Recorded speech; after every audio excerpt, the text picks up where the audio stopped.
Nous sommes le 29 mai 1814. Joséphine de Beauharnais s'éteint au château de la Malmaison. 200 ans plus tard, le souvenir de la première impératrice des Français demeure. Bernard Chevalier connaît très bien l'histoire de Joséphine. Pendant 30 ans, il a travaillé au domaine de Malmaison et de Bois-Préau, devenant même conservateur en 1989, puis directeur de ce musée en 1997. Aujourd'hui, à la retraite, il continue de multiplier les conférences sur le Premier Empire, comme ici, à l'ancienne mairie de Rueil, où il dévoile la vie de Joséphine, mais sans Napoléon. En fait, elle a vécu beaucoup plus longtemps sans Napoléon qu'avec, parce qu'elle est morte à 51 ans, elle l'a connue, elle avait 35 ans, donc il y a eu tout un pan de sa vie. C'est une femme qui est une femme de l'Ancien Régime. Elle n'a que 8 ans d'écart avec la reine Marie-Antoinette, ce qu'on oublie souvent. Et elle a vraiment vécu la fin du XVIIIe siècle, avant la Révolution. Mariée tout d'abord à un aristocrate, Alexandre de Beauharnais, avec lequel Joséphine eut 2 enfants, Eugène et Hortense. Elle n'épouse Napoléon qu'en 1796. Mais ne pouvant donner naissance à un héritier, le couple impérial se sépare en 1809. Pourtant, Joséphine a tout fait pour garder Napoléon comme époux. Elle a très vite compris qu'elle était stérile.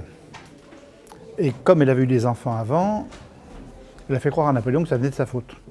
En disant, moi j'en ai eu, toi tu n'en as pas, donc ensemble on ne peut pas en avoir. Ce que Napoléon a cru au début, mais elle était parfaitement consciente, elle. Et Napoléon a eu un fils naturel avec une lectrice de Murat, mais comme la jeune femme avait été un peu à droite à gauche, il n'était pas très sûr d'en être le père.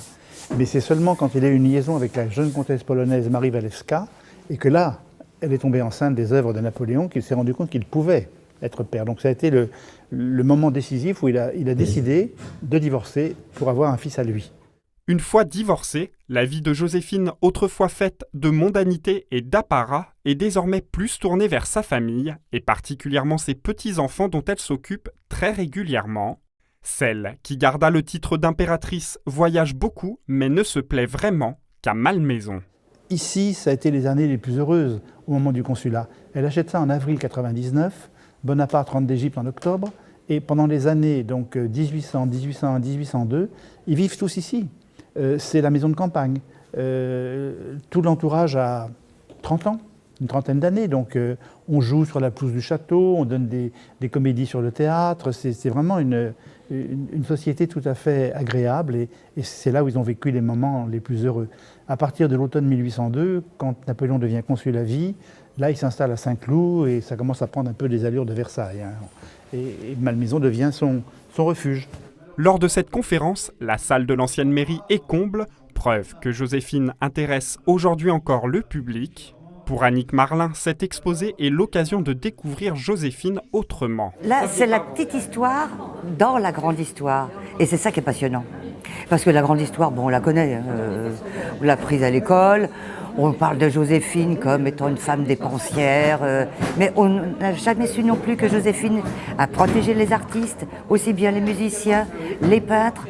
C'était une femme qui avait beaucoup de valeur. Alors qu'on la représente souvent comme Napoléon, lui le guerrier, et elle la dépensière. Et c'était des gens, au contraire, qui nous apprennent beaucoup de choses. Et là, on a appris beaucoup de choses sur la grand-mère. On n'aurait pas pu penser que Joséphine était une grand-mère attentive comme ça. 2014 célèbre donc le bicentenaire de la mort de Joséphine. Un anniversaire qui se poursuit à Rueil-Malmaison à la rentrée avec la 2e édition du Jubilé impérial les 20 et 21 septembre.